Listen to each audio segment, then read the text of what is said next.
Perkenalkan, nama Tiang Bayi Sahnun. Tiang niki ketua pengrajin anyaman lontar Desa Suradadi. Jumlah kelompok Tiang niki berjumlah 5 kelompok. Yang satu kelompok terdiri dari 6 orang. Jadi semuanya berjumlah 30 orang. Awal berdirinya kelompok kami niki sejak tahun 2000 yang resmi, tapi resmi diakui sudah punya surat izin usaha, sudah punya segalanya, sudah yang dari pemerintah itu sejak 2015. Kami juga sudah dikasih dari dinas koperasi berupa peralatan kayak mesin jahit, kompor, panci, tempat pewarnaan, sama kita juga pernah dibimbing untuk pelatihan pewarnaan tahun 2018 kemarin di Gelang Selong. Semua anggota kelompok kami itu yang jumlahnya 30 orang datang langsung ke sana. Kami dibina sama dinas koperasi yang 30 orang itu. Sama juga kita pernah dapat bantuan dari desa tapi berupa bahan baku yang didatangkan dari luar. Satu truk itu jumlahnya 100 pucuk. 100 pucuk itu yang satu ikat itu 100 pucuk untuk kita bagikan ke semua kelompok anyaman lontar itu. Dari sejak 2015 itu sudah kita punya karya yang lebih dari topi. Kan dari 2015 itu kita didatangi sama dinas dari koperasi, dari dinas pariwisata, makanya dari dinas itu yang minta kita coba buatkan kita model yang begini, biar nanti pengrajin itu punyalah model kreasi baru, enggak kayak topi aja dari dulu sama tempat botol. Kalau bahan bakunya ini kan didatangkan dari Bima. Terus uang kita dulu masuk ke tempat kita mau ngambil bahan baku itu. 2 bulan dulu dia masuk uang kita, baru didatangkan kita bahan yang bagus. Kalau enggak kita kasih uang duluan, enggak kita didatangkan bahan yang bagus, bahan yang jelek kita dapat. Makanya kita sebagai pengrajin itu harus punya modal dulu, baru bisa kita beli bahan yang bagus kayak begini, yang putih begini. Kalau kita pribadi ya satu orang itu yang untuk 2 bulan pemakaian kita 2 bulan itu bisa sampai 30 pucuk.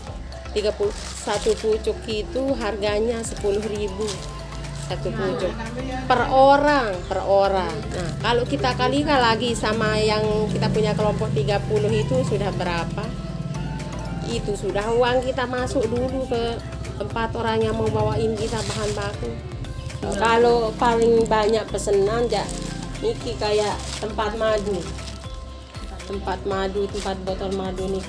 Tiap hari kita produksi yang kayak gitu, tiap hari pasti dibeli. Tapi harganya ya masih lemah sekali. Kemana yang beli? Ada pengepul, kalau kayak gitu tempat madu itu ada pengepul yang ngambil. Tiap hari kita bisa menghasilkan, tiap hari kami mendapatkan orderan paling banyak anyaman tempat botol madu itu. Terus orderannya bisa sampai yang 1 minggu itu tiap orang bisa sampai menghasilkan 60 biji atau 70 biji. Yang penting sudah ada contoh satu, ya.